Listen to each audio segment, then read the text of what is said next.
vai agora ao seu coração. É pra lhe dizer que o sol vai brilhar, levando alegria no ar. 98.7 Rádio NSC, a rádio que fica com você.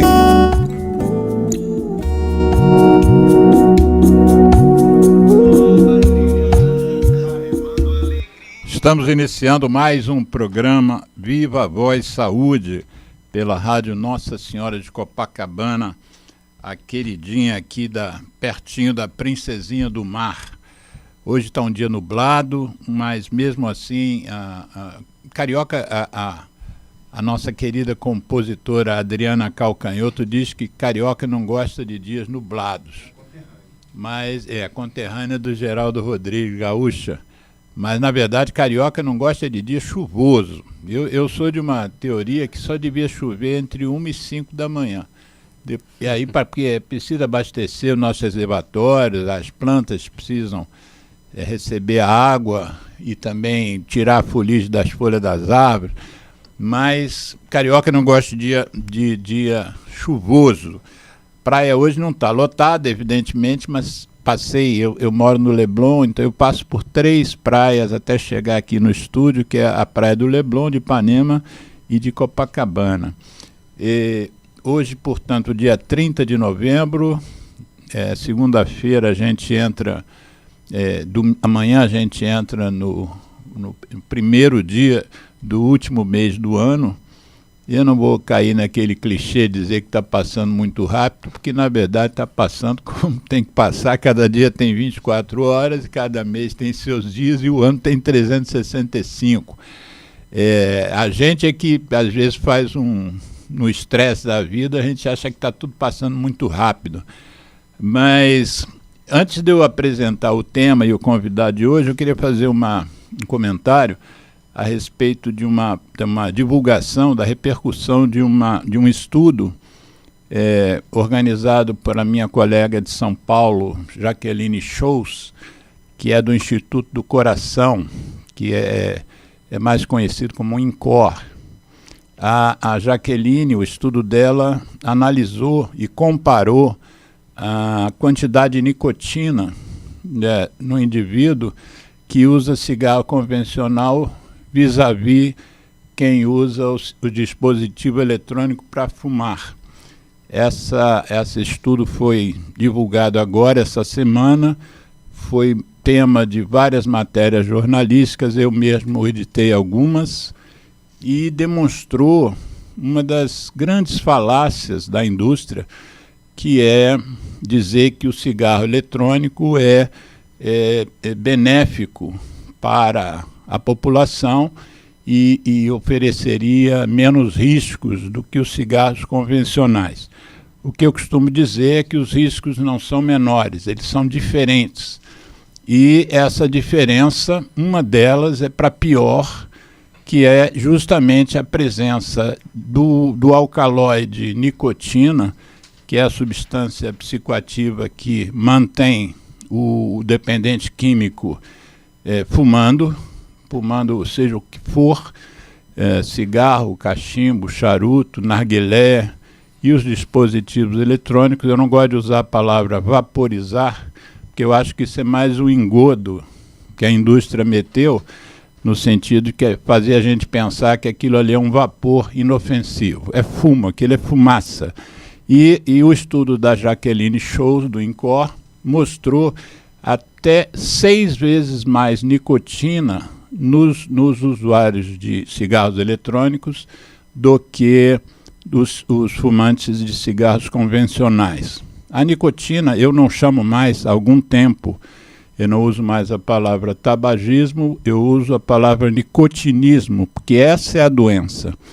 Os efeitos nefastos dos produtos de tabaco, eles acontecem porque a pessoa é dependente química da droga que mais gera dependência de todas as substâncias psicoativas que se conhece. Foi feito, acho que eu já comentei aqui em outras vezes, mas vale a pena frisar, foi feito um estudo com ratos de laboratório em que geraram dependência nos ratos em 4 substâncias: álcool, tabaco, heroína e cocaína. Então mantinham-se os ratos usando droga, a mesma droga sempre, com a mesma alimentação. Retiraram a droga e retiraram o alimento, e os gatos ficaram quase chegando à inanição, quase morrerem por falta de comida. Quando eles pressentiram que chegou a hora de acabar o experimento, eles soltaram os ratos, cada rato com a sua droga, e a mesma comida para os 4. O único rato que foi primeiro na droga foi o rato da nicotina. Todos os outros animais foram primeiro comer. E a nicotina não é uma substância qualquer, além de ser a substância que mais gera dependência, mais gera escravo. Daí vem a palavra adicção. Era uma palavra que se usava no tempo da escravidão, em que os escravos ficavam adictos ao senhor feudal, porque eles consumiam coisas do armazém e não tinham dinheiro para pagar, então eles ficavam sempre na dívida, sempre ligados ao senhor. A nicotina, além de gerar dependência, de ter uma ação neurológica, ela é uma substância que age sobre os vasos de várias formas. A principal causa de morte na humanidade há já algumas décadas é o infarto agudo do miocárdio. E o infarto agudo do miocárdio é uma obstrução das artérias que nutrem o músculo cardíaco, são as artérias coronárias. Pois bem, não só nas coronárias, em todas as artérias do corpo, a nicotina é vasoconstritor, ou seja, ela diminui o calibre da artéria, ela gera uma diminuição da abertura e da pulsação do vaso, ela gera aumento do colesterol ruim, e aí o colesterol ruim é aquele que se gruda na parede do vaso. Por outro lado, de uma forma quase maquiavélica, ela diminui a ação e a quantidade do colesterol bom, que é aquele que limpa a artéria. Além disso, ela reduz o óxido nítrico, que é o que abre o vaso, né? A artéria é aberta também pelo óxido nítrico. E foi da onde surgiu, inclusive, as pesquisas que geraram a medicação para a disfunção erétil, que é o Viagra. Então, é como se o fumante tivesse uma ação, sofresse uma ação vascular contrária ao Viagra. Enquanto o Viagra, por exemplo, aumenta o calibre dos vasos e aumenta a irrigação sanguínea, a nicotina faz com que isso diminua. E a outra coisa também paradoxal e maquiavélica é que ela aumenta uma substância chamada endotelina. A endotelina tem como ação reduzir o calibre dos vasos. Então ela diminui o óxido nítrico que abre o vaso e aumenta a endotelina que fecha o vaso. E além disso, para finalizar, a gente tem uma ação também sobre as plaquetas. Então você tem ali um agrupamento de plaquetas que se grudam, né, na gordura que está ali, o colesterol ruim que está dentro da parede do vaso, e com isso você tem no futuro, a curto e médio prazo, você tem alterações que vão lá na frente gerar os infartos e os acidentes vasculares cerebrais, que são os AVCs, que são a segunda principal causa de morte no planeta.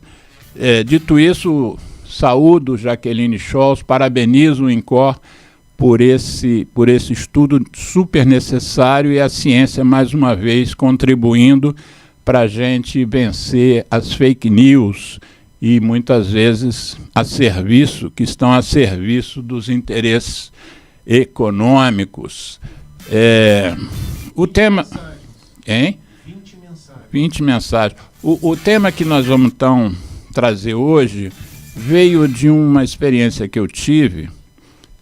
Aliás, antes de eu contar o motivo de eu fazer o programa, com esse tema hoje, eu vou primeiro dar aos ouvintes a oportunidade de conhecer quem a gente vai entrevistar, que é um educador físico, né? É um advogado e é um professor, quer dizer, além de ser professor na área da educação física, ele é também professor na área de filosofia. Você deve ser uma mente inquieta, né? Depois você vai explicar isso. Vou explicar. Rafael Matos é um professor associado de uma das melhores universidades do país, que é a Universidade do Estado do Rio de Janeiro, cuja sigla é UERJ, e cujos membros dessa universidade já tiveram aqui vários no programa. Um deles, inclusive, depois eu cito, foi quem recomendou o nosso convidado, Rafael Matos. Rafael, normalmente, por hábito, a gente pede aos convidados que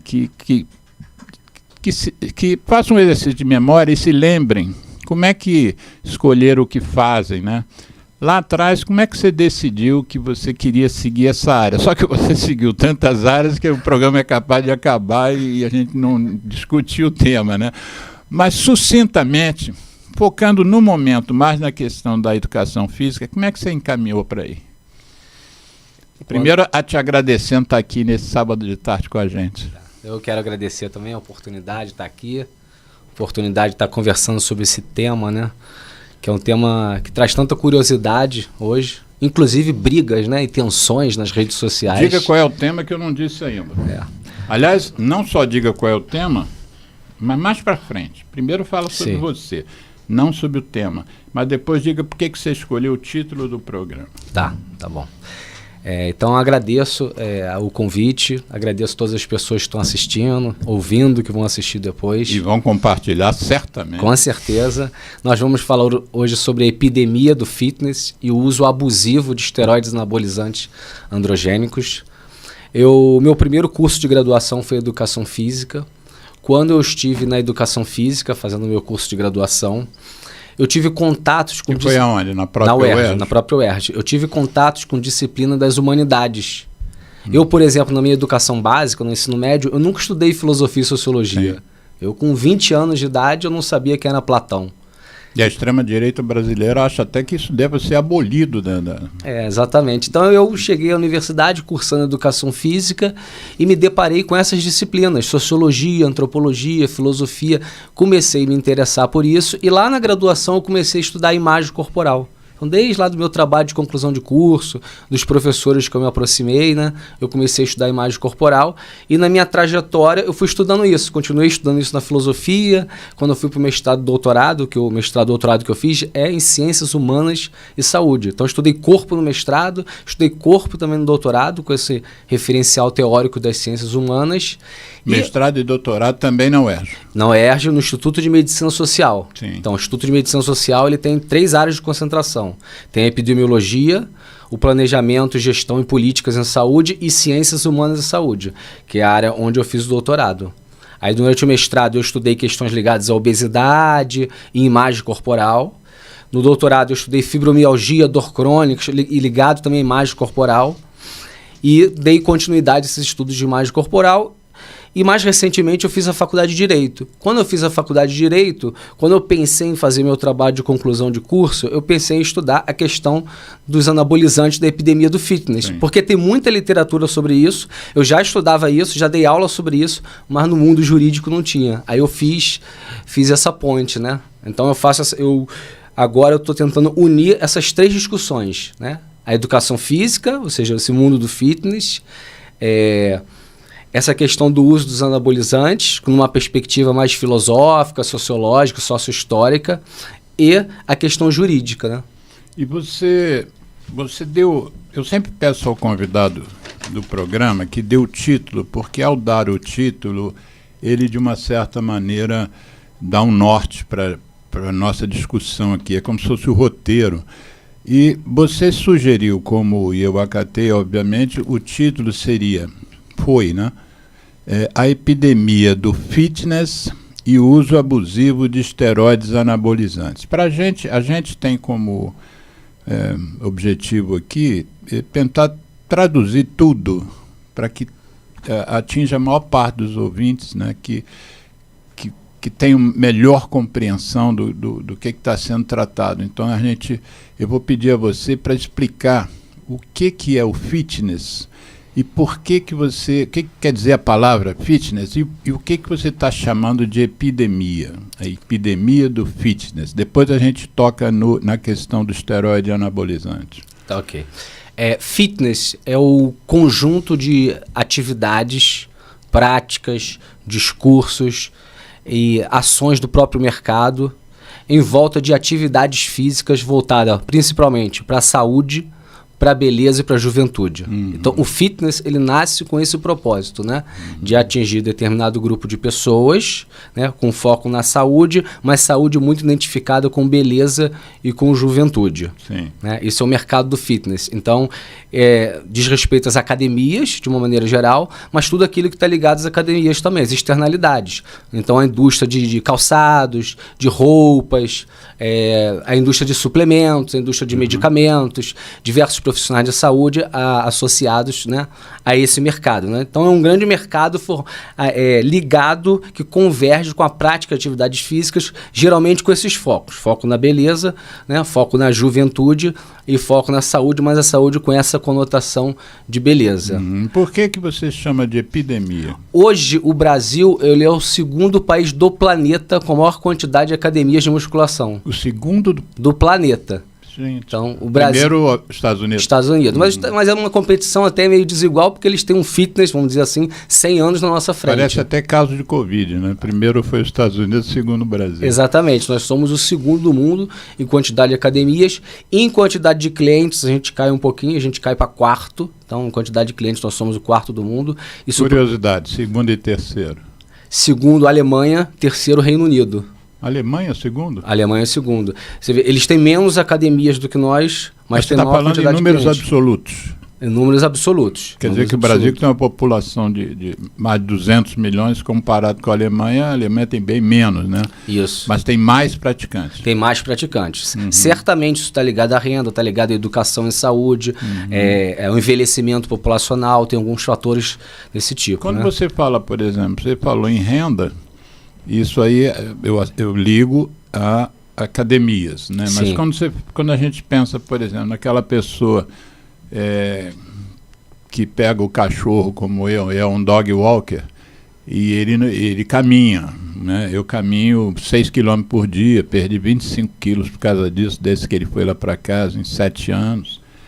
E aí, aliás, quem me falou nos estudos que estão sendo feitos com dog walkers, né, os que caminham com o cachorro, comparando com os que não caminham, hoje em dia a Sociedade Americana do Coração tem estudado muito essa questão e mostrando a diferença para melhor na saúde cardíaca dos que caminham com o cachorro, porque o cachorro não te dá muita chance de você negar fogo, né? Está chovendo, tem que sair mais de uma vez por dia. E eu, antes de ter o Capitão Milagres, eu praticamente não caminhava, né? Então isso contribuiu muito para eu perder esse peso. Mas, então essas pessoas que caminham, que as pessoas que fazem atividade sem pagar nada, você acha que, por exemplo, isso está acessível a todo mundo, independente da renda, né, da população? Você acha, por exemplo, que as pessoas de renda baixa que poderiam fazer atividade física em parques, em praças, ou só na caminhada, que já é uma grande coisa, ou correr, você acha que isso que você diz, que nós somos o segundo país do mundo em academias, mas isso chega também no pessoal de renda mais baixa? Em geral, não. Embora a gente já tenha academias também dentro das comunidades. Mas eu poderia dizer assim que a gente pode entender de maneira assim hegemônica, né, que há um recorte de renda significativo no acesso a essas academias. Então a gente fala de pessoas de classe média para cima. Tanto que no próprio estudo dos anabolizantes, eu posso entrar sobre isso depois, Se a gente voltar 30 anos, quem usava anabolizantes eram as pessoas que tinham menor renda. E esse uso de anabolizante estava associado a práticas laborais, determinados tipos de atividades profissionais. Hoje, a gente já tem essa virada voltada para a estética, né? Então, esse recorte de academias, isso que a gente chama de fitness, certamente está ligado com a classe média, né, para cima, com classes mais privilegiadas. Nesse histórico dos anabolizantes, que é o tema principal do programa, mas deixa eu fazer um comentário aqui. Nós estamos no momento tomando consciência de que existe uma coisa que precisa ser modificada para melhor, que é o chamado estilo de vida, né? Então nós já trouxemos aqui, por exemplo, 2 vezes o Ricardo Oliveira, que é professor de pós-graduação de Educação Física lá da UESC, que foi quem te sugeriu, né? Sim. Que eu fizesse o convite. E o Ricardo já abordou vários aspectos, por exemplo, da importância de você combater o sedentarismo, e ele faz observações várias. Por exemplo, as nossas calçadas precisariam ser melhores, conservadas, né? Tem gente que torce o pé, as ruas deveriam ser, sobretudo no período que começa a escurecer, melhor iluminadas, né?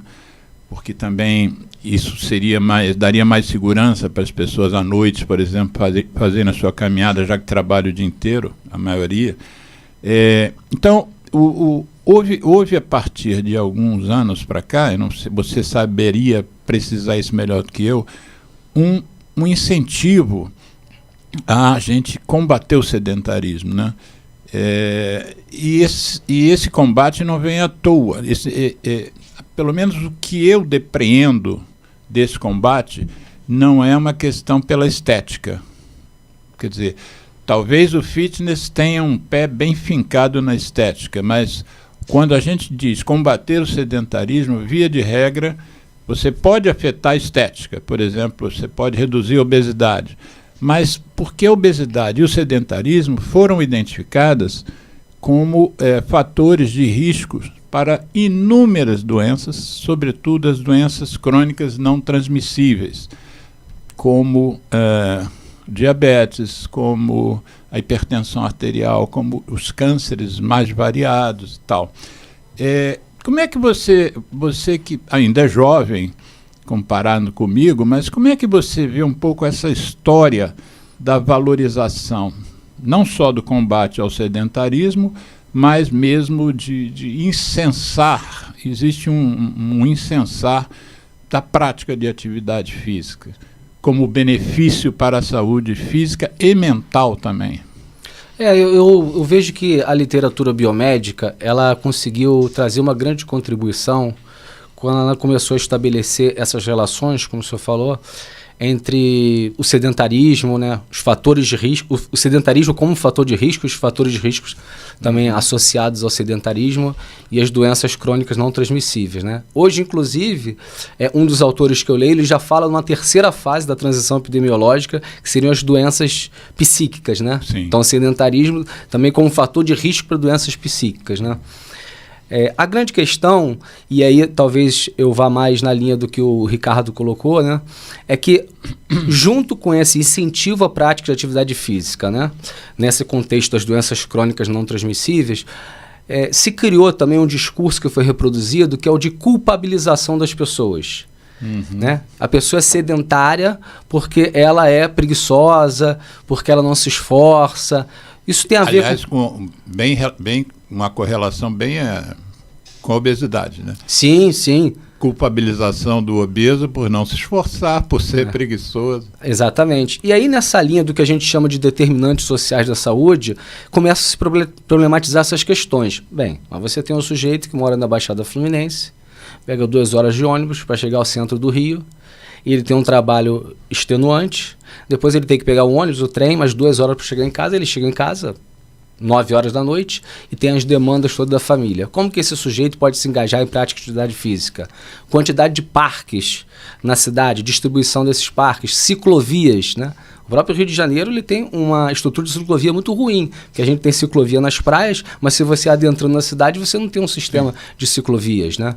Então a discussão, à luz desses determinantes sociais de saúde, a gente começa a problematizar um conjunto de questões que influenciam no sedentarismo. Então, o sedentarismo, ele tem relação, né, com uma posição de vontade do sujeito, mas tem relação com uma estrutura que amarra o próprio sujeito, né?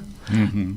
Eu tenho um aluno agora que está se preparando para o mestrado e ele vai estudar exatamente obesidade nas classes populares. Uhum. Então, pessoas que ganham em torno de um salário mínimo e os níveis de sobrepeso e obesidade aumentando muito, fazendo essa discussão sobre o estilo de vida de sobrevivência, ele dificulta o estilo de vida voltado para a saúde e para a qualidade de vida. Eu me lembro, nós fizemos já aqui também alguns programas sobre obesidade, um deles inclusive com 2 nutricionistas também da UERJ, do Observatório da Obesidade que existe lá na UERJ. E já fizemos várias entrevistas com um endocrinologista que é quase que um personagem fixo aqui do programa, que é o Isidoro Flumian. E ele, já fizemos programas sobre diabetes vários, sobre drogas emagrecedoras, sobre obesidade. Inclusive o grupo dele da PUC, de pós-graduação da PUC, eles têm lá um grupo sobre transtornos alimentares. E o grupo nomeou uma doença. Tem uma doença que hoje faz parte da nomenclatura que não existia, que é chamada farmarexia, que são, depois na edição do programa, na reedição eu ponho o link, são pessoas, notadamente mulheres, com pesos não acima, nem sobrepeso tinham e querem tomar remédio para emagrecer. Então eles criaram essa nomenclatura, traduzindo, são pessoas que psicicamente se veem gordas, sem serem, né? E querem tomar remédio para emagrecer. E às vezes, quando o médico não passa, mudam de profissional até que um resolva, não sei até que ponto isso é ético, né, mas até que prescreva o remédio que a paciente queria. É muito interessante esse processo. Mas uma coisa que eu comentei com ele é que eu faço, às vezes, eu sou fotógrafo também, eu faço uns ensaios fotográficos. Um dia eu fui na Central do Brasil, que para quem não é do Rio é a principal central de trens aqui da cidade, vai para os municípios da Baixada, por exemplo, e aí fiquei fotografando os lugares, que tem um hall muito grande, um salão grande, né, para quem não conhece, e tem muitas lojas de alimentação, né, e as lojas de alimentação basicamente são produtos à base de gordura, farinha branca e bebida adocicada, né? Então você tem lá os joelhos, as coxinhas de galinha, e muitas vezes com preços módicos, que não são preços do Leblon, por exemplo. Tem pastel no Leblon que custa R$15, mas lá na Central do Brasil, por exemplo, você às vezes vê aquelas promoções de um joelho com refresco por R$5. Então a pessoa ali enche o bucho com aquele carboidrato todo, né?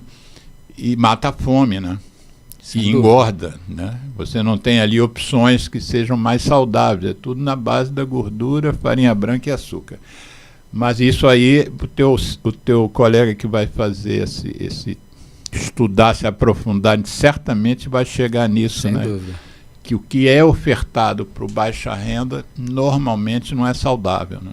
Via de regra. Sim, exatamente. Além dele não ter a tradição de comer, né? Eu vejo ali o pessoal que come lá num restaurante do lado da minha casa, pessoal trabalhador de obra, é arroz, feijão, macarrão e farofa e uma proteína. Você não vê, o prato não tem cor, né? Não é colorido, né? Sim. Coisa que as nutricionistas costumam sugerir que você faça um prato bem colorido, né?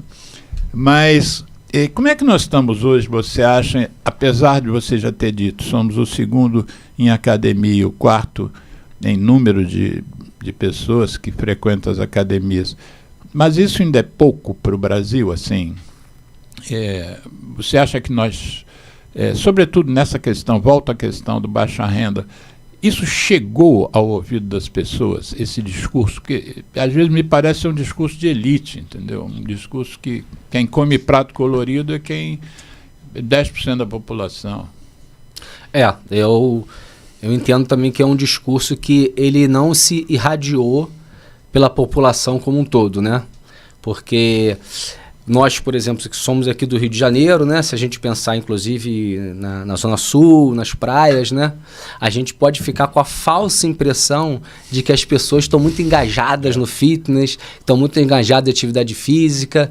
Aí você olha no Instagram, tem um sujeito que 6 horas da manhã já acordou, já meditou e já correu 10 quilômetros. Meditou primeiro. Exatamente. Então, existe essa visão, que é essa visão, esse discurso, essa percepção, que ela é de classe, no sentido de classe média para cima, vamos dizer assim, né? Se a gente, média alta. Isso, se a gente pensar nos lugares mais pobres no Brasil, sobretudo pensando no Brasil como dimensões continentais, norte, nordeste, nós vamos ter uma realidade completamente distinta. Existem escolas no norte e nordeste, vou dar esse exemplo, porque esses dados estão muito claros lá no IBGE, que não tem quadra, não tem água potável. Então a gente tem, vamos dizer assim, centenas de escolas no Brasil que não tem nenhuma quadra. Então se você pensar aquele primeiro contato ali de uma criança com esporte, com atividade física, nem isso ela tem, né? Eu me lembro que o Ricardo Oliveira, da UERJ, quando esteve aqui, ele disse que havia um movimento, inclusive, para acabar com a educação física nas escolas, né? Volta e meia há movimentos nesse sentido, né? Que são movimentos exatamente que tem uma base, vamos dizer assim, infelizmente, nessas classes altas. Por quê? São pessoas que têm condições de ofertar aos seus filhos oportunidades esportivas, de lazer, para fora da escola, entendeu? Para judô, para jiu-jitsu. Exatamente. Entra para uma escolinha de vôlei, tudo no Flamengo, por exemplo, quem mora no Leblon. Até para você, para a criança, né, poder fazer essas escolinhas, ela tem que ter algo chamado tempo livre, né? E as pessoas das classes mais baixas, mais populares, não têm tempo livre, porque precisam sobreviver, né? Então, todas essas variáveis de classe, né? Então, acaba sendo realmente esse discurso de atividade física, de valorização da atividade física, ele bem restrito a uma classe média e uma classe alta, né? Antes da gente entrar no tema principal dos anabolizantes, que eu tenho muita curiosidade em esmiuçar, você disse que uma das vertentes das suas atividades está entrando no campo do direito. Como é que o direito se aplica a essas suas preocupações outras? Em relação aos anabolizantes? Não, em geração à atividade física e incluindo os anabolizantes. O direito que você fez até numa universidade, quer dizer, você se dedicou, deu tempo da sua vida. Qual é a função que o direito, e depois que você saiu da escola, exerce hoje em você? Então, o direito ele tem me ajudado a pensar questões da saúde e questões da educação, porque são as duas áreas que eu transito. De que maneira? Então, por exemplo, você tem a questão do direito médico, que é muito forte dentro do direito, que faz parte do direito à saúde. Tem todo um campo do direito ligado ao profissional de educação física. Quer ver um tema que é muito importante e pouca gente conhece, que não é do mundo jurídico? A responsabilidade civil das academias. Então, se você está numa academia e você sofre uma lesão, né? Uma lesão até, vamos dizer assim, grave, né? Quem é responsável? Sim. É o professor? É a academia? Nenhum dos dois, é só você? Se você está numa esteira correndo, a esteira desliga, você cai e se machuca. Então, isso é um campo jurídico muito forte, que se chama responsabilidade civil.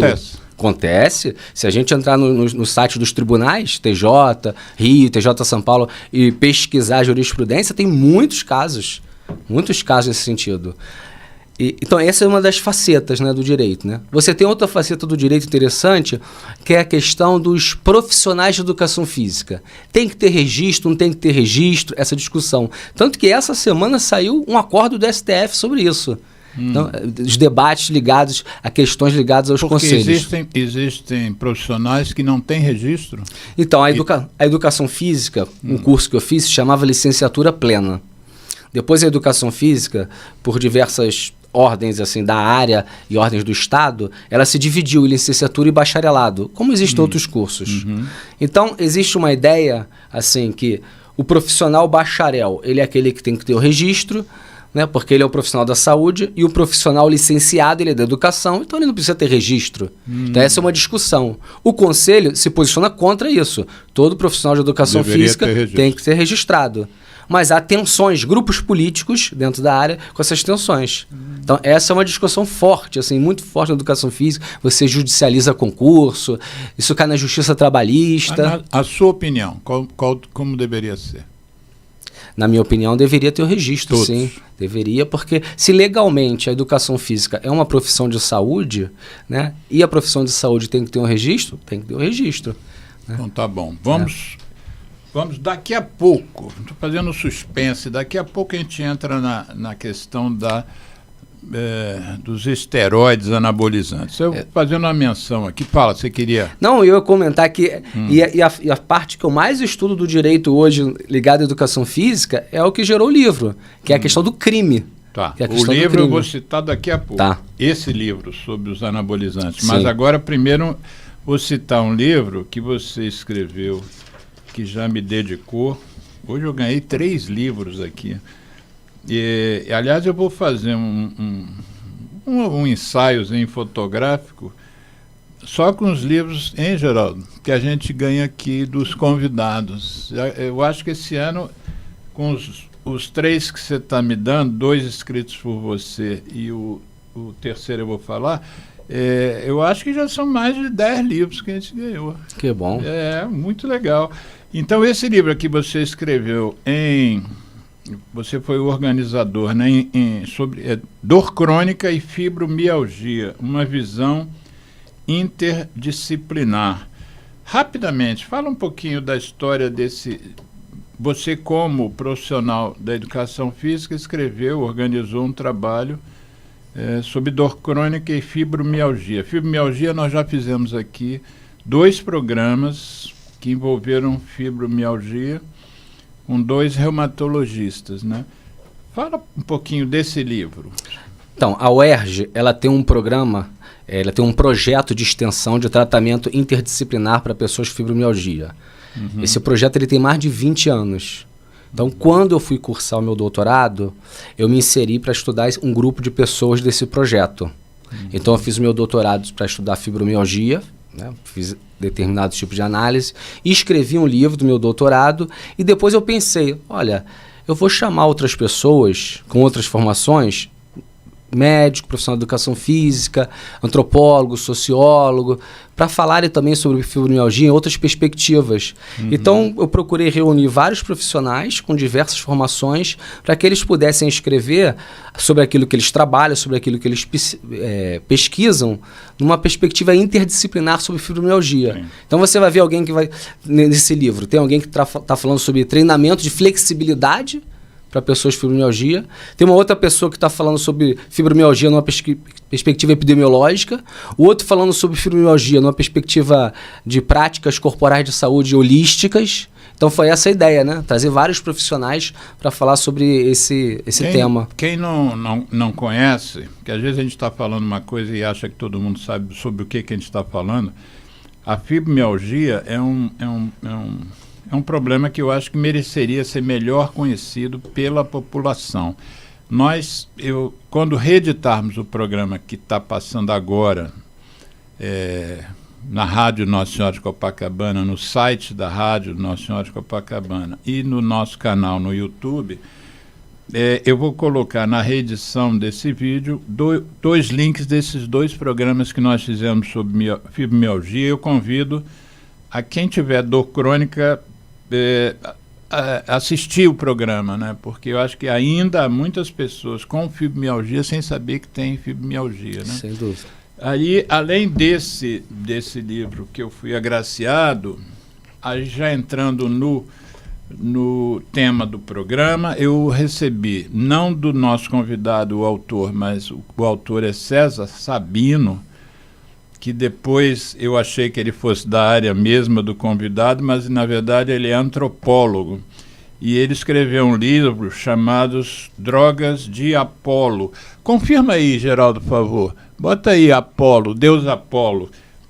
Uso ritual de esteroides anabolizantes em academias de fisiculturismo.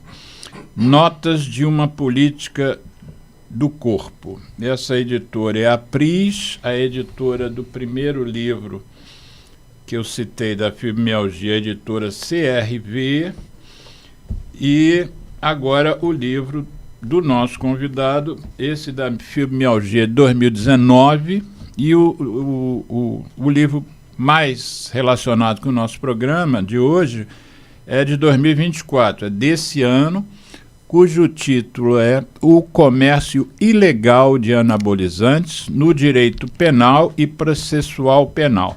Aí, do traficante ao usuário do fitness, é o subtítulo do livro. Aqui você então já mostra um pouco o porquê de ter feito direito, né? Que já está no título do livro, Comércio Ilegal de Anabolizantes no Direito Penal e Processual Penal. Antes da gente falar do livro e falar do tema, explica para a gente, para os leigos, né, o que são os esteroides anabolizantes. Na medida do possível, a história disso. Você foi lá atrás dizendo que o pessoal trabalhador, baixa renda, é que usava os primeiros anabolizantes. Mas antes dessa história, explica o que são esses esteroides anabolizantes. Traduz isso aí para a gente. Então, os esteroides anabolizantes androgênicos, veja que são 3 palavras, né? 3 palavras. São esteroides porque eles são derivados da molécula de colesterol, né? E são anabolizantes porque eles têm efeitos anabólicos no organismo, dentre eles o crescimento da massa muscular, da massa óssea, e androgênicos porque eles exercem efeitos ligados a características sexuais masculinas, primárias e secundárias. Da testosterona. Isso. Então eles são testosterona sintética. Isso que são. Existem vários tipos, várias classes. Os anabolizantes são testosterona sintéticas. No organismo dos homens, são produzidos nas glândulas suprarrenais e nos testículos. Naturalmente. Naturalmente. E nas mulheres, nos ovários e nas glândulas suprarrenais. Os homens têm uma concentração cerca de 10 vezes maior de testosterona do que as mulheres. Isso provavelmente está relacionado a uma questão biológica de ancestralidade. Né? Então, nós produzimos, tanto homens quanto mulheres, testosterona e vários tipos de hormônios esteroides no nosso organismo. Os primeiros estudos com esses hormônios, eles são do século XIX. 19 ainda? 19. Médicos, bioquímicos, faziam estudos com cachorros, com cavalos, com porcos. E nesses estudos, esses especialistas começaram a perceber que essas substâncias tinham algum tipo de efeito sexual. Essas substâncias. Então, cresceu ali o uso dessas substâncias, né, do estudo dessas substâncias para determinados tipos de doenças. Na primeira metade do século XX, o uso foi muito grande de esteroides anabolizantes androgênicos, por 2 fatores que estão muito relacionados. Primeiro, o fator esportivo, porque os Jogos Olímpicos eles voltaram no final do século XIX. Nós ficamos séculos sem Jogos Olímpicos. Então, naquela primeira metade ali do século XX, é interessante que a cada jogo olímpico, ou seja, a cada 4 anos, surge um novo anabolizante da moda. Até porque a indústria farmacêutica ela é mais rápida do que o sistema antidoping. Né? Então, muito ligado ao esporte e ligado à Primeira e Segunda Guerra Mundial. Né? Por quê? Porque os principais efeitos das substâncias, aumento da massa muscular, aumento da força, aumento da capacidade cardiorrespiratória, aumento da coragem, da capacidade de enfrentamento e da agressividade. Ou seja, o ideal para o soldado. Tirando a agressividade, tudo parece ser bom aí, né? A princípio, sim. Né? O problema é que quando a gente for falar do uso abusivo, a gente está na esfera do uso não terapêutico, né? Entendi. Por isso que você deu o título, a segunda parte do título do programa, de uso abusivo de esteroides anabolizantes. Se você não tivesse colocado a palavra abusivo, talvez só fossem essas questões ligadas à indicação mesmo médica, né? De você usar o anabolizante. Sim. Tem uma indicação médica? Tem, então são 2 grandes grupos. Então, de um lado, você tem o uso terapêutico desses medicamentos para pessoas que têm determinadas doenças. Aí, um outro exemplo que eu ia falar, que do pós-Segunda Guerra Mundial. Você tem milhares de pessoas voltando da guerra, mutilados, pessoas com queimaduras, a reabilitação, então o uso dessas substâncias, pessoas acamadas, pessoas no leito. Então tem várias situações clínicas que os médicos especialistas que indicam essas substâncias, sem dúvida. Situações de hipogonadismo, etc. Então esse é o uso terapêutico. Desse outro lado, você tem o uso não terapêutico. Se ele divide em 3 tipos. O uso esportivo, que é o doping. Para aumentar a capacidade física. Exatamente. Então, qualquer pessoa... Aeróbica e tudo. Isso. Qualquer pessoa, se ela entrar agora no site da Agência Internacional Antidoping, ela consegue pegar lá gratuitamente todas as substâncias que são doping. Inclusive, todos os esteroides anabolizantes androgênicos são doping. Então, esse é um uso esportivo, que sempre foi muito forte. Não existe esteroide anabolizante que não seja considerado doping para um atleta. Não Pode usar. Não. Inclusive, em fase... não competitiva também é doping. Sim. Né? Fase de treinamento só. Isso, exatamente. Então tem esse primeiro uso não terapêutico, que é o do doping. Você tem um segundo uso não terapêutico, que esse é bem difícil de se combater, até porque você precisa de muita estratégia de educação, que é o uso nas Forças Armadas e Forças Policiais. Então, o sujeito que vai fazer cursos como comandos, forças especiais, né, brigada paraquedista, esses cursos, grandes cursos operacionais que tem nas Forças Armadas e na polícia e bombeiro, que o sujeito precisa ficar 48 horas acordado, que ele precisa ser agressivo, que ele precisa obedecer às instruções, tem que ter toda aquela formação. Então, você tem um grande tipo de uso. Inclusive, você tem várias pesquisas de policiais presos que comercializam essas substâncias, né? Então, tem um uso muito ligado ao que eu chamo de rendimento físico. Tá. Não é o esporte, mas é um rendimento meio que laboral. Entendi. Esse tipo de atividade. E você tem um terceiro uso, que é o que eu me dedico, que é o uso ligado ao fitness. A questão da estética, a questão da epidemia do fitness. Então, esses 3 usos são 3 usos não terapêuticos. Então, é aqui que você encontra o uso abusivo. E para a estética, para o elemento estética, a Sociedade Brasileira de Endocrinologia e Metabologia, com os Conselhos Regionais de Medicina e com o Conselho Federal de Medicina, já disseram claramente que não há nenhuma evidência clínica e segura para o uso não terapêutico de esteroides anabolizantes. Ano passado... em 2023, o Conselho Federal de Medicina publicou a Resolução 2333 e diz expressamente, né, que ela veda expressamente no exercício da medicina, né, prescrever qualquer terapia com hormônio esteroide anabolizante para finalidades estéticas e para finalidades esportivas. Eu não comentei isso no início, que eu esqueci, mas o motivo que me fez pedir ao Ricardo Oliveira, nosso grande amigo lá da pós-graduação de Educação Física da UERJ, para me indicar uma pessoa para vir ao programa discutir sobre esse tema, foi porque esse tema ele era meio à margem para mim. Não era um tema, apesar de ser médico, não era um tema que eu me ligasse. E aí um dia eu estava lá, eu trabalho uma vez por semana em 2 unidades lá de Duque de Caxias, né, que é um município vizinho aqui, para quem não é do Rio. E como eu sou da área de pneumologia, o pessoal da emergência foi me mostrar um vídeo de uma tomografia de tórax computadorizada que mostrava uma alteração pulmonar gravíssima, bilateral. O rapaz, que era o paciente que foi tomografado, era professor de educação física e por coincidência, ou não, ele era professor de vários dos médicos da emergência. Então, eles estranharam quando o rapaz chegou lá para ser atendido numa situação de urgência e emergência, e realmente o pulmão dele todo tomado e provavelmente uma dessas pneumonias gordurosas, né, uma coisa gravíssima. Felizmente ele escapou. E aí chegaram lá na anamnese à conclusão de que ele tinha se injetado anabolizante, que acabou na corrente sanguínea, causando os problemas no pulmão, que quase o matou, né? Quer dizer, não é um aluno apenas, né? Ele era o professor de educação física e ele mesmo se aplicava os esteroides. Então, eu fiquei com aquilo na cabeça, falei, não, eu tenho que fazer um programa com quem saiba desse assunto para alertar outras pessoas. São práticas que não só podem gerar problemas a longo prazo, Depois nós vamos abordar esses problemas quais são, mas isso inclui inclusive câncer de rim, como você citou. Exato. Enfim, mas antes da gente ir para o intervalo, eu queria mencionar aqui que algumas pessoas se manifestaram aqui, praticamente todas da UERJ, né? Que bom, né? Então mandaram mensagem aqui, Caio Araújo, e eles escrevem: vim pela UERJ. Para quem não pegou o início do programa, a UERJ é a Universidade do Estado do Rio de Janeiro, que eu reputo uma das melhores universidades do país e pública, né?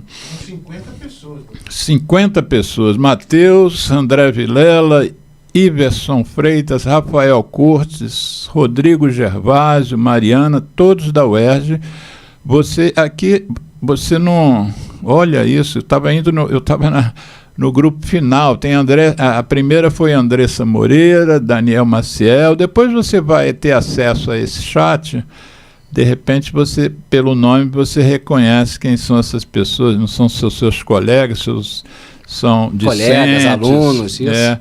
Que legal, gente. Divulga isso lá, porque o Ricardo não fez, o Ricardo Oliveira, eu inclusive dei bronca nele, porque ele não fez isso não. O Ricardo, ele é o coordenador, acho que é o coordenador daquele laboratório LAVA, né? Isso. Laboratório da Vida Ativa, da UERJ, que é estuda aprofundadamente a questão da atividade física e a saúde, enfim. Mas então nós vamos fazer um intervalo. O nosso programa é uma iniciativa da nossa ONG, Centro de Apoio ao Tabagista, e o Geraldo vai escolher uma música para colocar no intervalo que tem relação com tabaco. Vamos lá, Geraldo. ZY1 201, Associação Comunitária Nossa Senhora de Copacabana, 98,7 FM, a onda que chega ao seu coração. Rua Hilário de Gouveia, número 36, 9º andar, Copacabana, Rio de Janeiro.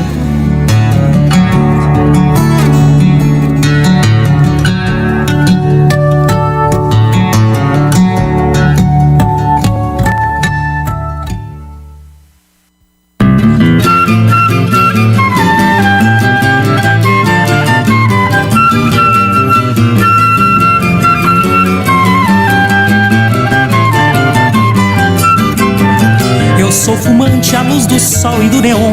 Quem não gosta de cigarro desconhece o que é bom. Pra tosse também não sabe que a bronquite infernal, juntamente com pigarro, são meu charme matinal. Vivo soprando por aí muita fumaça, com alegria, pose e graça, perfumando os salões. E assim de cores consegui os tons mais belos. São meus dentes amarelos e marrons os meus pulmões. Para meus brônquios alcatrão é vitamina e a doce nicotina, esperança de troféu. Pois do tabaco hei de ter a minha flor, um fantástico tumor que me levará ao céu. Mas se não ganho, afinal, o caranguejo, ainda um desejo que eu quero consumado.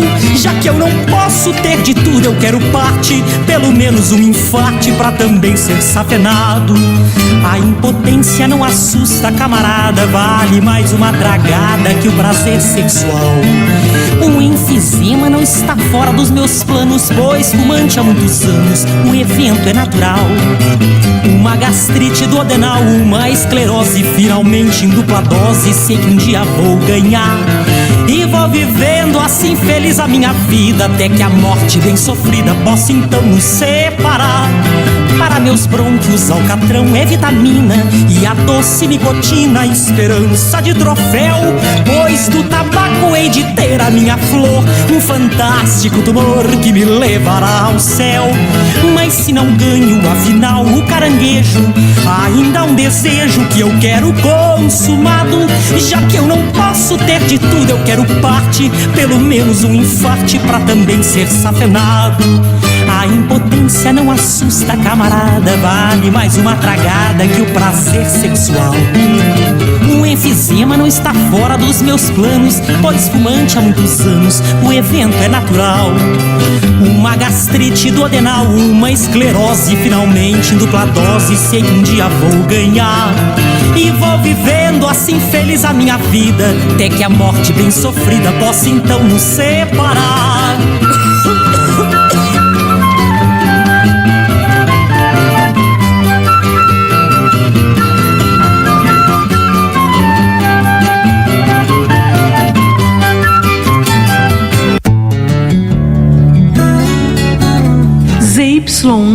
201, Associação Comunitária Nossa Senhora de Copacabana, 98,7 FM, a onda que chega ao seu coração. Rua Hilário de Gouveia, número 36, nono andar, Copacabana, Rio de Janeiro.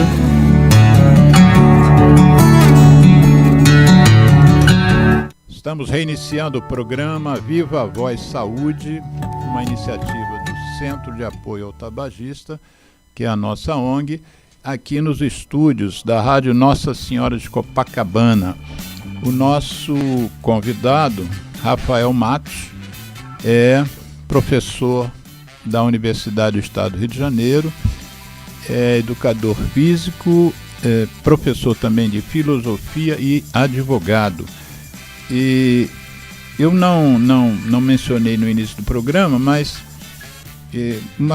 uma coincidência, se bem que eu não acredito em coincidências, o Conselho Regional de Educação Física aqui do Rio de Janeiro, o CREF 1, ele criou e divulga um panfleto que o nosso convidado teve acesso, porque ele é do grupo, e um panfleto sobre essa questão do programa de hoje, cujo título do panfleto em letras grandes está escrito: o esteroide anabólico fortalece a morte. Isso em letras grandes. Em letras pequenas, esteroide anabólico fortalece, aí em letras pequenas tem impotência sexual, vômitos com sangue, tumores renais, câncer, que aí a gente pode colocar no plural, e infarto. E fortalece a morte, e tem então um subtítulo que você pode salvar uma vida. Ele está se dirigindo aos professores de educação física, né? Aos Sim. treinadores e tal. Qual é a mensagem que está aqui quando o conselho faz esta afirmação: você pode salvar uma vida? O que eles querem dizer? O que o seu conselho está querendo dizer e para quem? Eles querem principalmente passar uma mensagem para os profissionais de que essa prática, né, de usar anabolizantes nesse meio das academias, ela é uma prática muito nociva, que pode inclusive trazer a morte. Esse aí é exatamente o uso abusivo. Então, pessoas que estão usando os anabolizantes sem uma indicação para a saúde. Sem indicação médica, sem prescrição médica, buscando finalidades estéticas. É justo buscar finalidades estéticas, mas nem sempre os fins justificam os meios, Sim. né? As consequências... Né? Ou seja, isso tem consequências para a saúde pública, isso tem consequências para a saúde das pessoas, isso tem consequências para os profissionais, porque você vê na televisão um profissional de educação física sendo preso porque ele comercializa anabolizantes, isso também é muito ruim para a profissão. Sim. Entendeu? Algo na esfera penal, né? Sim, é igual a gente imagina os cirurgiões plásticos vendo aquelas cirurgias que resultam em morte de pacientes em ambientes que não tinham a menor condição de fazer uma cirurgia. Então, assim, o Conselho ele está lançando uma campanha educativa, vamos dizer assim, né, para tentar jogar luz um pouco nesse assunto, porque hoje, nas redes sociais, isso é muito debatido e as pessoas defendem isso. Você sabe como é que se chama testosterona no Instagram hoje? Sabe qual é o nome? Suco. Suco? Aí você vai entrar nos grupos, as pessoas vão falar assim, tá tomando suco, tô fazendo suco, e eu, tá usando suco, vai tomar o suco quando? Então hoje as pessoas nas redes sociais, né, porque todo mundo tem voz, né, isso está sendo muito estimulado. Você tem mulheres hoje com 30 anos que tomam anabolizante desde 20 anos de idade. Caramba. Eu não sou médico, eu não sei como é que tá o ovário útero dessa mulher, entendeu?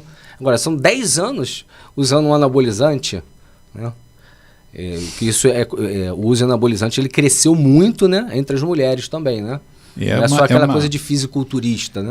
Quando você e a editora que editou o seu livro, né, lembrando novamente, aliás, antes de falar no livro, fazer referência ao autor da música, a música que chama-se Fumante, essa que tocou no intervalo, e o autor é o Rômulo Marinho, que é uma pessoa muito querida, era um juiz classista que morava em Brasília, originalmente do Rio, mas morava em Brasília e infelizmente nos deixou curiosamente, por um dos cânceres que ele inseriu na música, que foi o câncer de pulmão.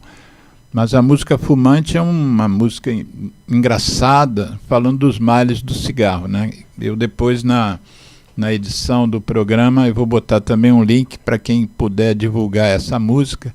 Mas você escreveu aqui, no título do livro, Comércio Ilegal de Anabolizantes, e a foto que vocês escolherem, e tem um subtítulo, né? Do traficante ao usuário do fitness.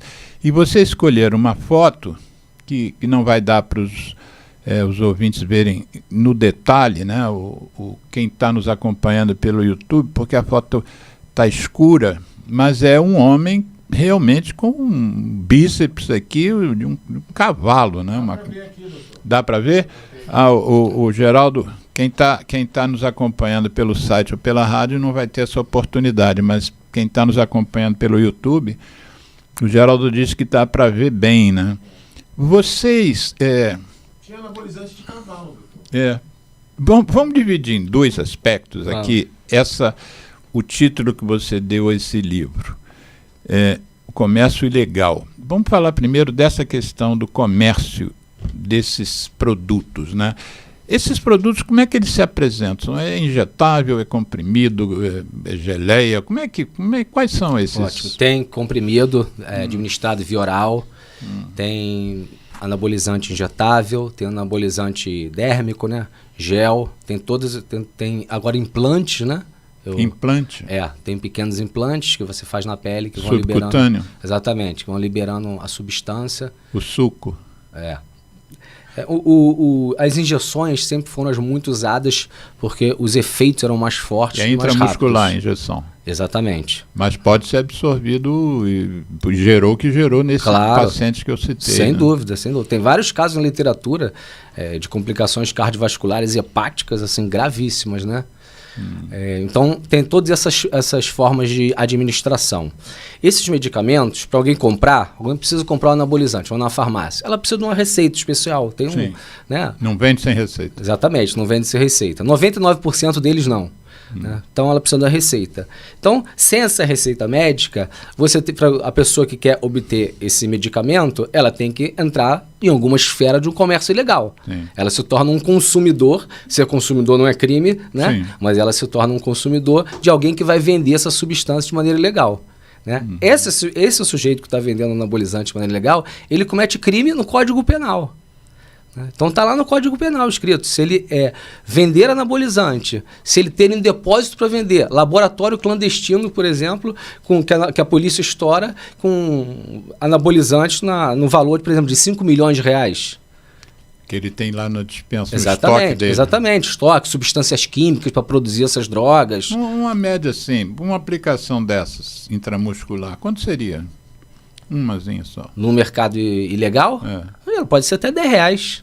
Até R$10. E ele tem um estoque de 5 milhões. Então imagina quanto que ele não tem ali. Exatamente. Então você vender, tem depósito para venda, você distribuir, isso tudo é crime. Só que uma das coisas que eu tento jogar à luz no livro, né, é que aquela pessoa que vende anabolizante, ela pode estar inserida numa cadeia criminosa muito maior. Mas, desculpa falar, mas tem Fala, Geraldo. Deixa eu falar aqui no microfone. Tem loja de anabolizante. Aqui em Copacabana tem uma loja que vende anabolizante. Com esse título mesmo? Ou é um suplemento alimentar para atleta?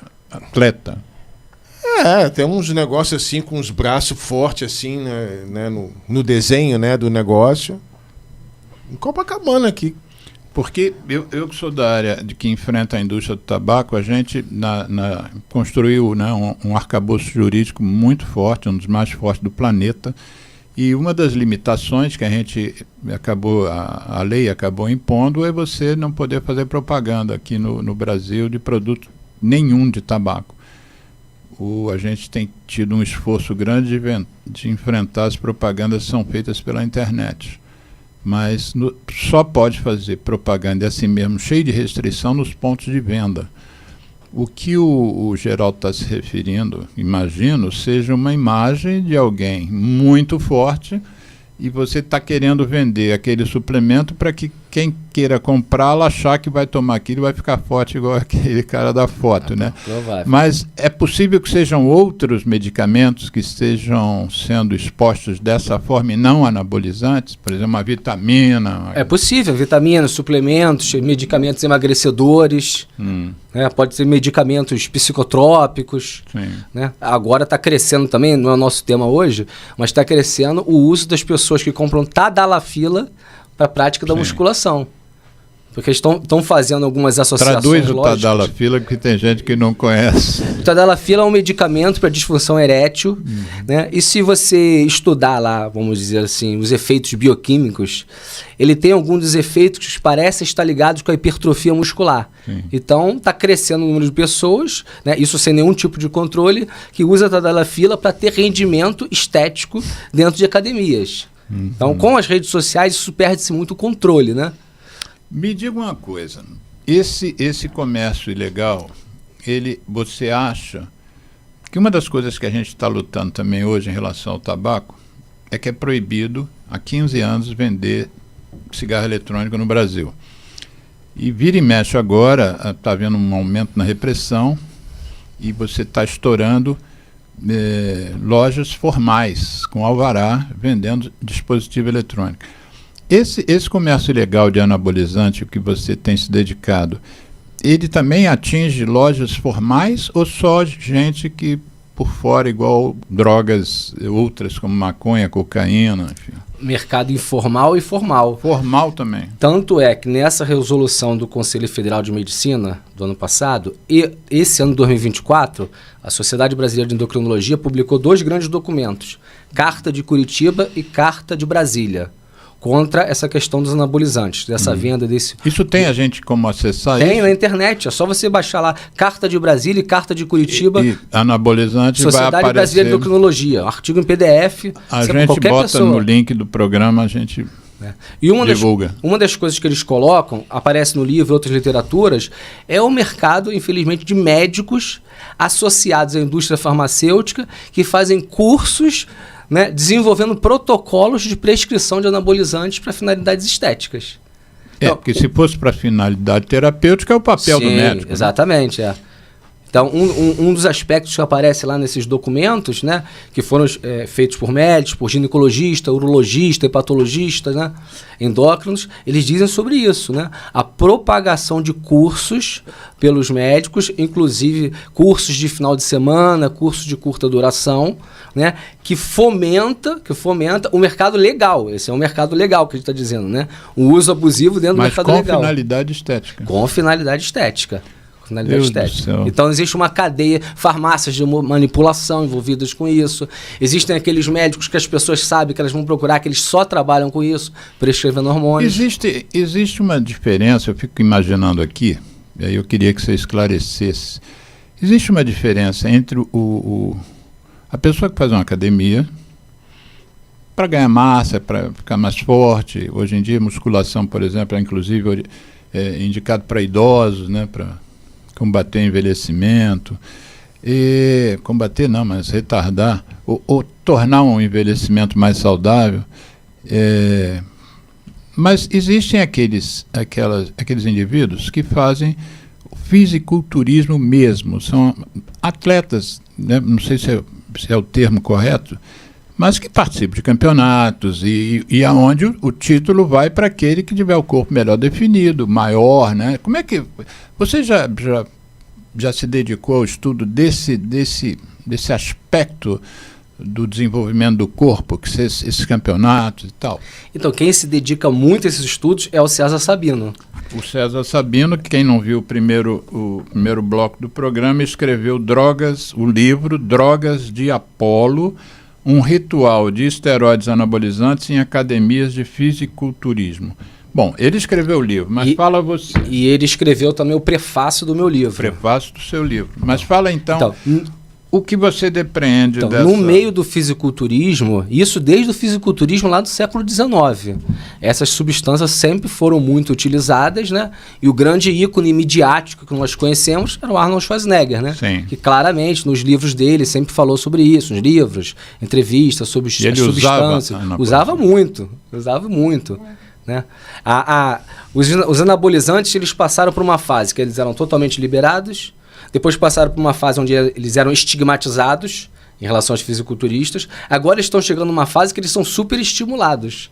Super estimulado. O uso, entendeu? O uso dele. Por isso, daí o uso abusivo. Mas no meio do fisiculturista, esses atletas, realmente, né? Esse uso, ele é desde os primórdios. Se usa muito anabolizante. Todo mundo usa, então, que está nessa atividade. Praticamente, sim. Existem algumas competições de fisiculturismo que tentam pensar um fisiculturismo limpo. Que seria um fisiculturismo sem anabolizante. Então tem algumas categorias nesse sentido também. Mas isso só é possível se você tiver formas técnicas de gerar ali, como é que fala? Detectar algum tipo de doping, né? Porque isso gera, entre outras coisas, primeiro o risco para os próprios fisiculturistas, né? O risco para eles, pessoalmente. Mas além disso, você tem a questão do exemplo, né? Que eles dão, né? Que muitas vezes a pessoa não acompanha o campeonato, mas tem lá uma foto que circula, né? Ou de uma mulher, aquelas mulheres também, massa bruta mesmo, é só músculo, praticamente não tem gordura ali. Eu não sei se isso é legal, isso assim, não existe nenhum impedimento jurídico de você assumidamente usar algo que...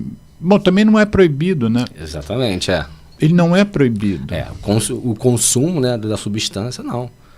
É uma coisa difícil, hein?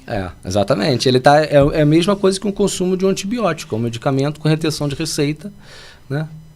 O uso por si só não.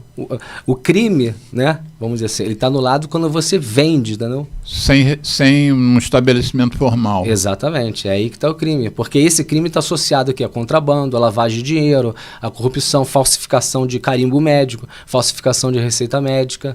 Então a questão da saúde não tá em pauta, né?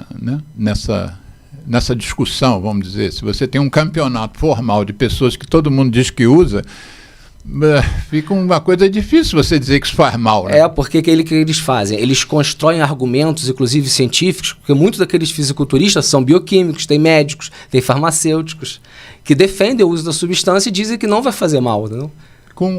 Não é só um conjunto de pessoas leigas. Dá um exemplo assim de uma frase que o cara diga, é a mesma coisa que eu digo, não, tem um cigarro que não faz mal. Não tem um cigarro que não faz mal. Então, nessas etnografias, como por exemplo o César fez, o Alain, outros professores fizeram, eles percebem que tem nesse meio do fisiculturismo muitos profissionais da saúde que têm muito conhecimento, têm muita formação, então eles também problematizam os estudos acadêmicos. Isso. Então eles criticam assim, mas esse estudo tem esse viés aqui, mas esse estudo metodologicamente, né, tá equivocado. Mas só se você fizer determinado tipo de uso, se você fizer esse uso aqui moderado, não tem nenhum problema de saúde. Então é como se fosse eles estabelecerem um contraditório dentro da ciência. O contraditório faz parte da ciência, né? Mas é uma defesa para um lado, né? É uma defesa, às vezes, com interesse escuso. Sem dúvida. Tem vários interesses. Tem o interesse da indústria farmacêutica, tem todo um mercado voltado para isso, eventos, né? E normalmente, pelo que o outro grupo, esses são, vamos chamar de profissionais. Os profissionais do corpo perfeito.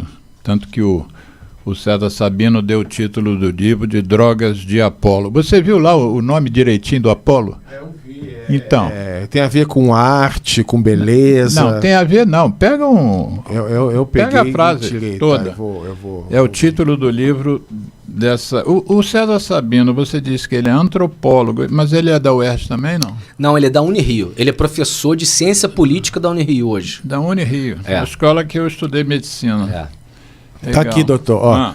Ele é venerado como Deus da luz, da profecia, da poesia, das artes, da música, da cura, da juventude, da verdade, do tiro ao alvo e da peste. Deus do tiro ao alvo tem isso também, meu Deus. É um deus da mitologia greco-romana, considerado um dos maiores deuses do Olimpo. O cara mas é engraçado que não falou aí em beleza, em estética. Falou? Juventude. É o deus das formas. Tem jovem feio também. Hein? Enquanto o Dionísio, né, ele representa a bagunça, o Apolo representaria as formas perfeitas, o equilíbrio, né, a simetria muscular. Bom, separando esse grupo que você já abordou de alguma maneira a questão dos fisiculturistas, que eu chamaria de profissionais da exibição do corpo, você também tem uma cultura, a cultura não só, você já mencionou também que demoniza, né, e culpabiliza o obeso, por exemplo, né? Existem pessoas que não são profissionais, mas que fazem a academia para ter um corpo bonito e tal. E é engraçado que esse pessoal que faz muita academia não gosta muito de usar camisa, né? Às vezes você vê o jeito no inverno no Rio, à noite, e o cara está sem camisa.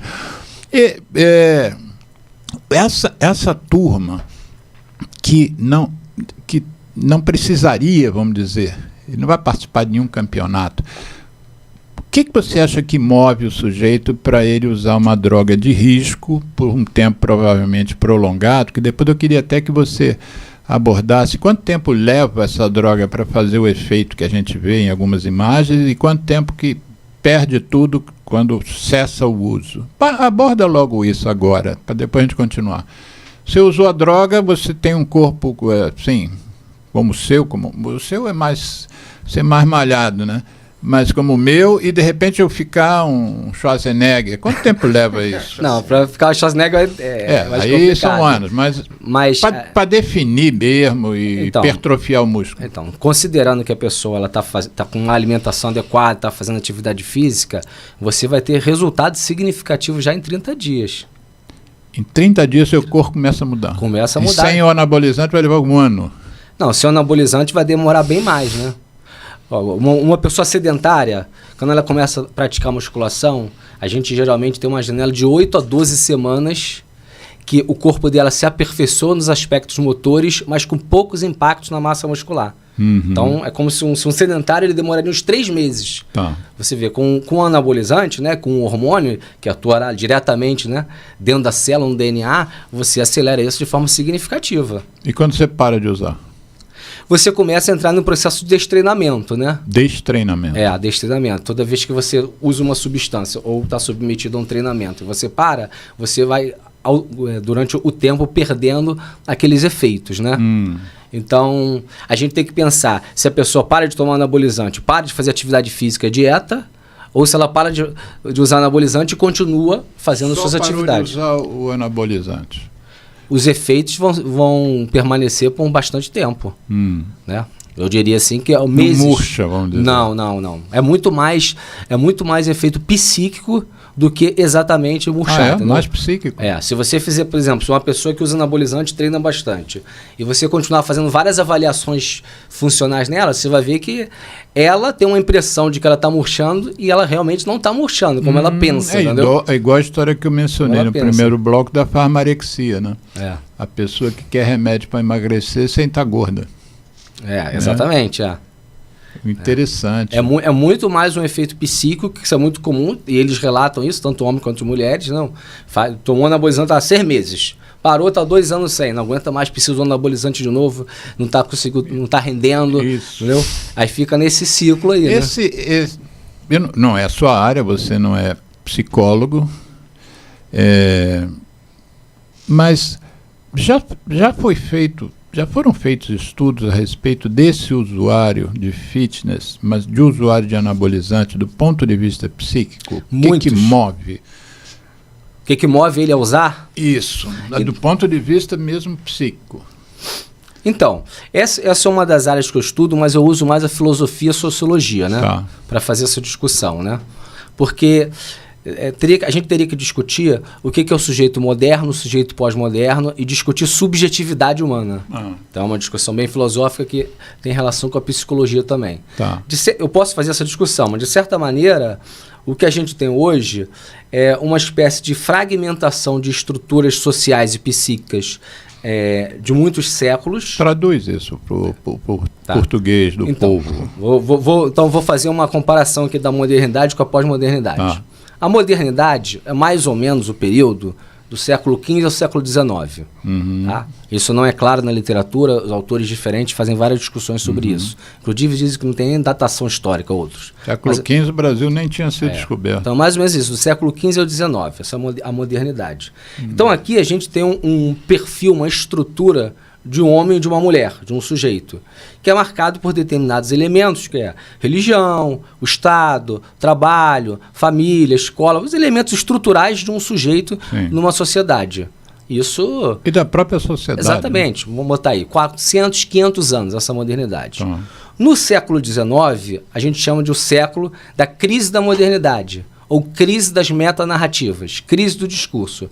O século XIX ele é um século muito disruptivo na história da humanidade, por causa de 3 elementos que mudam completamente o nosso mundo, pelo menos o nosso mundo ocidental. Né? A urbanização.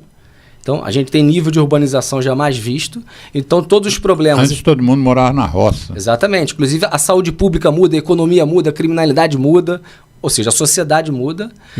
E piora quando industrializou no final do século XIX. Mas prossiga. O segundo, a Revolução Industrial. Sim. Né? Então, agora você tem navio a vapor, trem a vapor, máquina de tear, máquina de escrever. Né? E máquina de fazer cigarro. E os avanços científicos, aqui a gente pode, inclusive, colocar os biomédicos. Raio-X, século XIX. Estetoscópio, século XIX. Termômetro de mercúrio, século XIX. Ventilador pulmonar, século XIX. Então, o século XIX ele traz muitos avanços científicos, muitos avanços, ou seja, aquela ideia do iluminismo ali ela é muito forte, só que isso não se sustentou. Segundo os autores, os historiadores, por que isso não se sustentou? É só a gente olhar para a Primeira e Segunda Guerra Mundial. Se o mundo tivesse melhorando, se aperfeiçoando, como o século XIX estava prometendo, a gente não teria, né, as grandes guerras. Nesse pós-Segunda Guerra Mundial, é que quando a gente começa a entrar na pós-modernidade ou no mundo contemporâneo, o sujeito contemporâneo ele fica sem estruturas. Então, se a gente pensar nas estruturas hoje, nós vamos ver que elas todas são, segundo Bauman, líquidas. Sim. Então, o que nós pensamos hoje sobre família, sobre religião, sobre Estado, sobre mercado de trabalho, isso tudo se liquefez. Então, o sujeito ele se desestruturou, ele se desenraizou. E segundo a literatura, uma das coisas que eu estudo, que é uma forma, do ponto de vista psicossocial, de você construir novamente o seu eu, construir a sua subjetividade, se dá pelo corpo. Então hoje a gente tem biosubjetividades, bioidentidades, ou seja, o biológico, o corpo passa a se tornar um referencial pelo qual a pessoa se constrói. Então a ideia de felicidade é aquela ideia que você vê daquela pessoa linda no Instagram, né? A ideia de felicidade, de saúde, é aquela pessoa que nós falamos, né? Que medita de manhã e 6 horas da manhã já correu 10 quilômetros. E às vezes eu brinco que as pessoas que estão deprimidas, para sair da depressão, era só ficar fazendo selfie 24 horas por dia, porque todos estão rindo. Exatamente. Não tem ninguém triste fazendo selfie. Surge, tem um conceito atual de um filósofo sul-coreano que trabalha na Alemanha, que é o conceito de corpo pornográfico. Corpo pornográfico. Porque esse autor, ele já trabalha com uma discussão no mundo da internet, porque a maioria dos grandes autores que eu estudo, até que eu dou aula, eles faleceram antes, eles estudaram a modernidade, a pós-modernidade, mas faleceram antes do mundo da internet. Eles não viram o que é um Instagram, eles não viram o que é um YouTube. Né? E quando eles discutiam pornografia, eles não discutiam pornografia no sentido atual, que uma criança entra no celular e acessa pornografia. E dentro desse seu raciocínio, a questão intelectual, a questão do conhecimento, não há uma necessidade para esse homem, essa mulher pós-moderna, saberem se expressar, saberem escrever, saberem pensar de uma forma mais profunda. Não houve isso, o corpo físico, a parte física do corpo é que está dando essa estrutura para esse novo homem. E o saber, e o conhecimento, o que você me diz? O saber está sendo muito desvalorizado, né? Desvalorizado. As pessoas que, vamos dizer assim, que valorizam a desvalorização, eles dizem que é uma descentralização do saber. Então, um discurso assim, tem muito mais... você consegue muito mais informação de qualidade do que dentro das universidades. Elas fazem esse discurso. Né? Então elas dizem que o saber está sendo descentralizado. Não, veja redes sociais, agora você pode ver o contraditório, né? Mas se a gente olha por uma linha mais clássica, né? Sem dúvida o saber está sendo muito desvalorizado. Posso te dar um grande exemplo como professor universitário, o uso da inteligência artificial. Então quando eu trazia aquela questão complexa ali para o aluno, eu falava assim, pesquisa sobre isso, para a gente conversar semana que vem, vamos trabalhar com isso. O aluno quebrava a cabeça, ia para a biblioteca. Hoje não, hoje ele com o celular ele joga na inteligência artificial, não. Então, nós estamos numa cultura de muito consumo, de consumo descartável, inclusive com o saber, inclusive com o conhecimento. Basta a gente ver as letras das músicas de hoje, né? Esse é um grande desafio, né? E, sobretudo, para a gente que trabalha com essa questão da imagem corporal, né? Atividade física é muito boa para a saúde, nós falamos, em relação às doenças crônicas não transmissíveis e etc. Mas o excesso de atividade física também faz mal. Sim. Né? As pessoas, às vezes, para se inserir nessa lógica estética, elas praticam atividade física em excesso. Quando você vai dar... Você também trabalha, ou já trabalhou em academia, essas coisas, não? Não sempre trabalhei na universidade. Sempre foi... Fiz estágio quando era aluno e tudo, mas não fui um profissional de academia. Qual é o conselho que você dá aos seus alunos que vão se dedicar a isso, que devem ser muitos na universidade, que vai sair dali, não quer seguir uma carreira universitária, quer ir para a prática mesmo, ou até às vezes para um clube profissional. Sim. Qual seria a recomendação que você daria? Vamos fazer de conta que você é o seu aluno, Sim. e vai sair da universidade e vai para uma academia. E você vai pegar um primeiro aluno da sua vida, profissional. Qual é a orientação que você dá que possa evitar que ele caia nessa?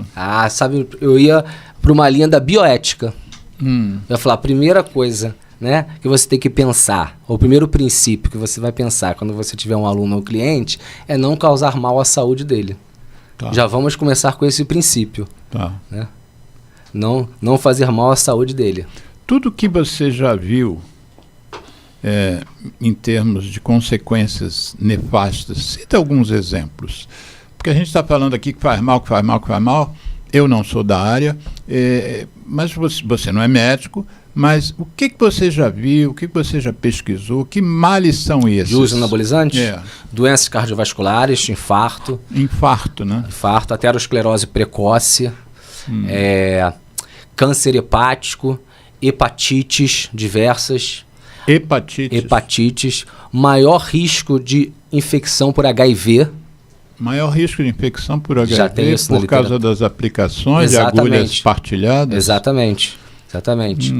Aqui no panfleto do Conselho Regional, ele fala em duas coisas. Ele fala em tumores renais. Ele não cita outros tumores, mas por que especificamente o renal? Sabe por que eles meteram essa? Efeitos da própria substância química nos rins, né? Causa insuficiência renal. Impotência sexual é uma coisa que se fala muito o sujeito toma bomba, que agora é suco. Sim, e aí exatamente, é impotente. Tem uma relação direta? Tem, porque quando você começa a fazer uso de testosterona exógena sem necessidade, ou seja, sem necessidade terapêutica... O seu corpo já produziria a testosterona necessária. A longo prazo, a capacidade testicular diminui muito. Reprime a ação do testículo. Como eu não sou especialista nisso, não sei te dizer os percentuais, mas tem curvas em relação a isso, né? Mostrando. Eles aqui citam também vômitos com sangue. Eu penso em gastrite, úlcera. Ou seja, que mais outras coisas você já lembra assim de consequências? Questões renais, insuficiência renal. Porque eu te contei uma história que eu vi a tomografia, o pulmão do indivíduo está completamente tomado. Não sei se por óleo, não sei exatamente como é que foi o processo. Então, insuficiência renal, insuficiência hepática, hepatites, maior risco de HIV. Alguma ação cerebral, não? Acidente vascular cerebral. Sim, também. Se gera infarto, gera AVC. Acidente vascular cerebral. Tem os transtornos psíquicos, né? Tem estudos, né? Tanto depressão quanto ansiedade generalizada, agressão. Tem estudos, é difícil a gente fazer essas correlações, mas tem estudos sobre suicídios, tem estudos sobre violência doméstica, né? Que aumenta a agressividade. Exatamente, tanto que que davam para soldado na guerra. Na rede social, né, o pessoal brinca, né, que quem usa trembolona, que é um tipo de esteroide anabolizante, fica extremamente agressivo e violento, né, porque realmente é um dos efeitos, né, da substância. Aí a gente tem que pensar na qualidade de substância e na quantidade, né. Isso aí pode acontecer câncer de próstata. Câncer de próstata Câncer de também. próstata, hipertrofia da próstata. Isso pode acontecer a curto prazo. Por exemplo, a indústria do tabaco dizia que o cigarro eletrônico era melhor do que o cigarro convencional porque causava menos dano. Mas o que a gente tem visto com os cigarros eletrônicos é que os cigarros eletrônicos causam danos que o cigarro não causava. E, sobretudo, na questão temporal, né? Então, tem hoje meninos de 17 anos, 18 anos, que já tiveram que fazer transplante pulmonar. Eu tenho um vídeo que eu editei de um menino que fez transplante bipulmonar. Ele precisou trocar os 2 pulmões. Isso nunca aconteceu com cigarro convencional. O que a gente diz é que não é que a gente está defendendo o cigarro convencional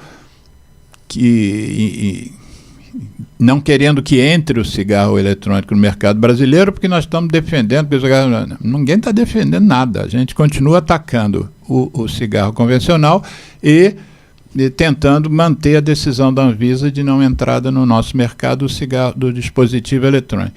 Mas esses fenômenos que você está citando podem acontecer rapidamente, assim, com 1 ano de uso, o cara poder fazer uma hepatite, uma úlcera? Pode, em razão da quantidade, né?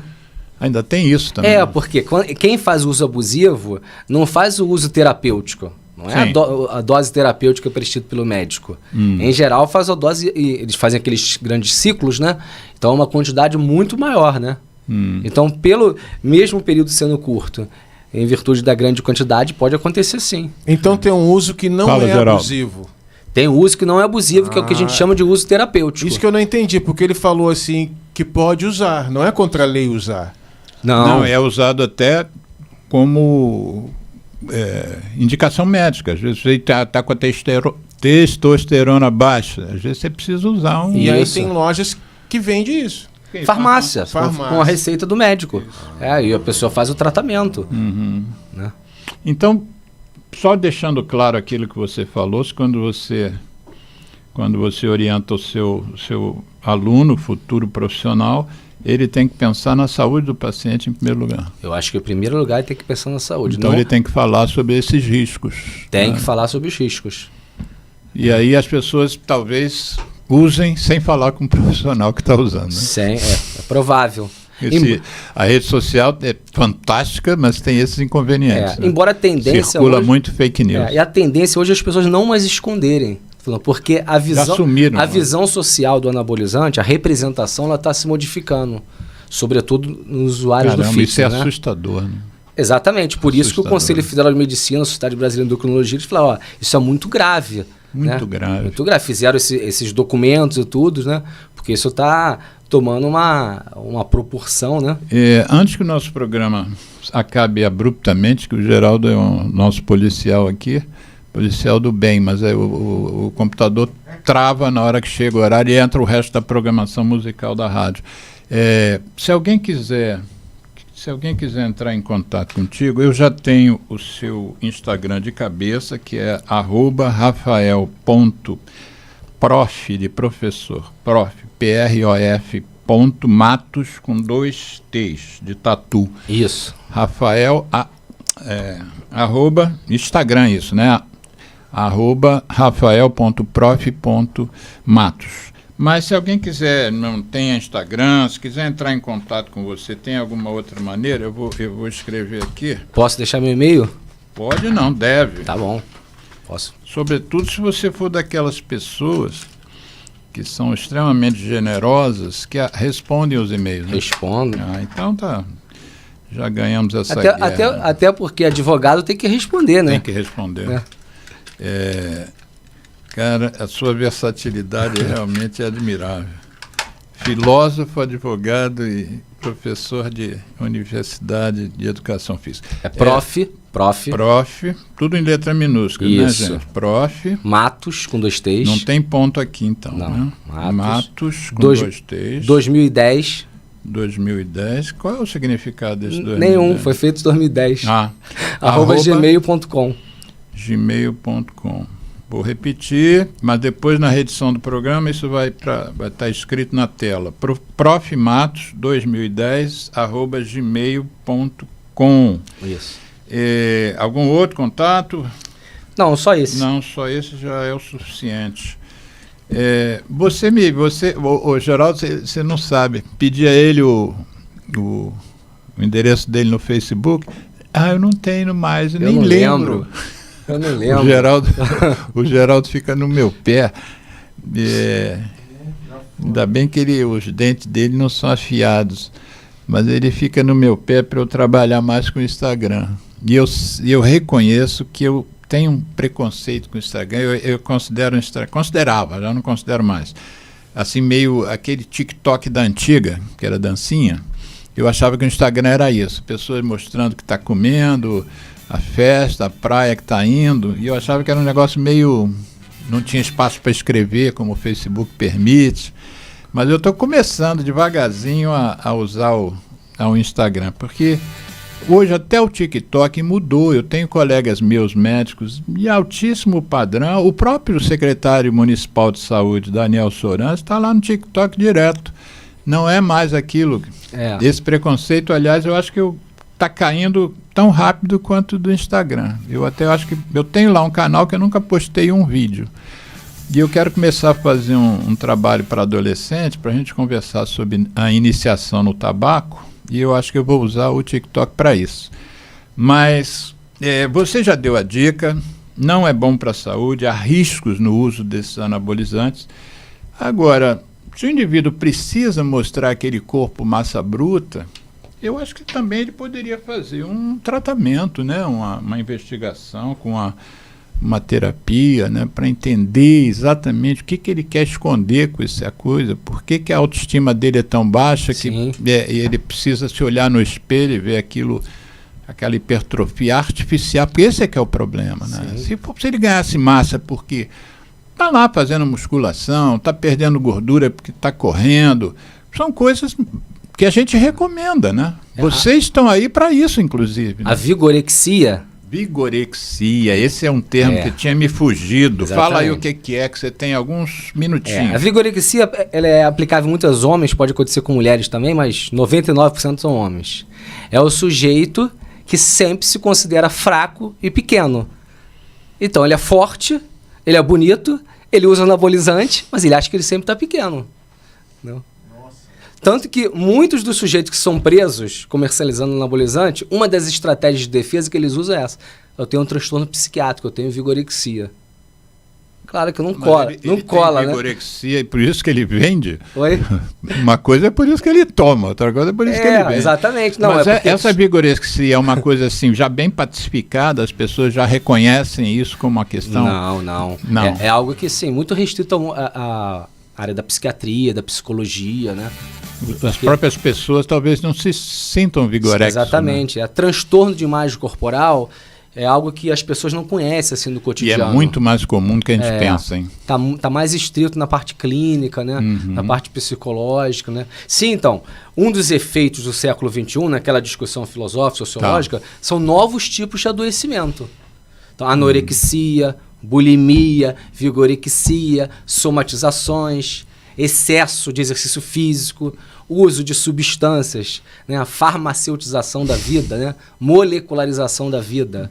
Por isso aquela nova doença que o pessoal Exatamente. da PUC, do departamento, a disciplina de transtorno alimentar colocou lá, farmarexia. Né? Isso. Vigorexia. Eu acho que eu vou, se você puder pensar em alguém, que eu acho que isso é um tema super importante, alguém que não é pequeno, não é fraco e se acha, mesmo usando anabolizante, e continua se achando. Exatamente, Depois vê se você teria alguém para me indicar que seja vou pensar.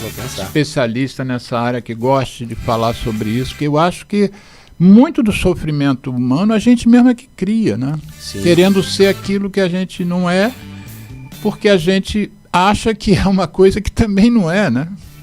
A gente não é pequeno, não é fraco, não é feio, mas se acha. Exatamente, Caramba. E aí consome essas drogas, o risco de ter complicações de saúde são grandes, né? Imensos. Ele quer ficar forte, bonito, para conquistar a menina, mas aí ele ficou impotente sexual porque usou uma droga que gera impotência. Um conjunto de efeitos diversos aí, né? Diversos. Rafael, foi um prazer ter você aqui conosco. Quantos minutinhos a gente tem, 1 minuto e 30 segundos. E você fecha o programa. Eu queria agradecer o convite, queria agradecer a todas as pessoas que estão assistindo. E que vão compartilhar. E vão compartilhar e vão curtir, dar like aí, né? Isso. Quero agradecer as pessoas que vão assistir em outro momento, né? Isso. Que não estão aqui ao vivo. Esse é um assunto muito interessante, sem dúvida a gente tem muita coisa para falar. Eu espero que as pessoas possam se conscientizar, né? De que existem, vamos dizer assim, fenômenos sociais ou fenômenos culturais, né, sobre nós, mas que eles podem ser danosos também, né? A gente tem que ter uma força de vontade e uma capacidade crítica para lidar com esses desafios. Esse mundo que a gente está vivendo, a gente acha que é um mundo equilibrado, mas está totalmente desequilibrado. Exatamente. Né? Você falou da Segunda e da Primeira e Segunda Guerra Mundial. O que nós estamos vivendo agora, né? Essas guerras estão acontecendo agora. Você vê a cara desses líderes, né? Tanto de um país quanto de outro. Eles são completamente fora do eixo, né? Psico esperado para um século XXI. Gente, obrigado, Geraldo Rodrigues, um abraço e vamos divulgar o programa, que eu acho que muita gente precisa saber das informações aqui que você trouxe. Muito obrigado. Obrigado e você. E aos ouvintes, bom final de semana.